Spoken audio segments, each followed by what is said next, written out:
Hello, don't give up on marriage. I know that you've gone through a divorce. I know that you have maybe gone to 2 or 3 divorces. This may be your first time thinking of getting married, but it has you so worried and have you living in so much turmoil, you're reconsidering the idea of marriage. Marriage is a great institution that came directly from God. All marriages don't fail. The marriages that fail are the ones who don't follow God's spiritual laws. A lot of times when I go to a wedding and I look around and I see all the people in the room and they're so happy for the bride and the groom, but most of them I know, and I know their lives, and I know that they're miserable. So when I look at this couple that's about to get married, I wonder what's going to happen in their marriage. I wonder if they have the correct tools to navigate through turmoil whenever that comes in a marriage, and it will come. Our problem is that we have not been taught these spiritual laws that can help us enhance and improve our marriage, make us more loving and kind toward each other. We know everything in the Bible. We know the book, chapter, verse, but we do not understand the spirit of these laws. And until we can understand the spirit of these laws, we're going to struggle in our marriage.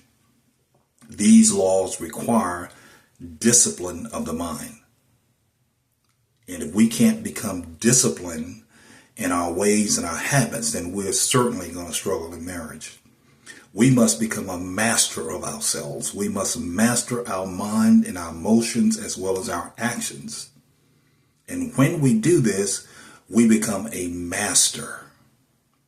If you look at the life of Jesus, they called him master, but why did they call him master?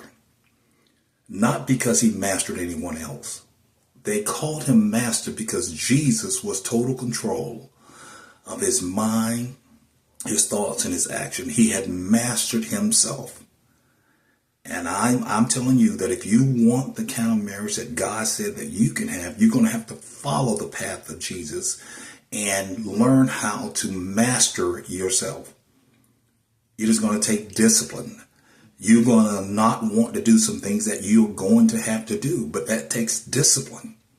And I believe that the earlier we started to participate with discipline in our mind, the easier it becomes.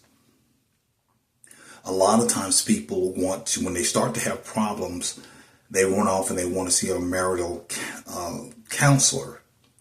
And that may help. But it boils down to, and it comes back to, how are you mastering yourself? Are you in control of your emotions? Are you in control of your feelings? Are you in control of your actions? Because in a marriage, it's going to cause you to have to do things that you do not want to do. But if you stick to your mastering of your skills, the mastering of your mind, you will do those things and you will not have any hard feelings toward doing those things. Now, this is difficult. I understand that it's difficult because most of us lived our lives with an undisciplined mind. But if you don't discipline your mind, I don't care what it is, you're going to suffer. You're going to suffer in marriage if you don't discipline your mind. You're going to suffer in finances if you don't discipline your mind. You're going to suffer every way of life if you don't discipline your mind, because your mind is your ruling God while you're here on earth. Your mind is the reason that you do those things that you do. So we have to see ourselves better. We have to master our mind, and we will become better in our marriages.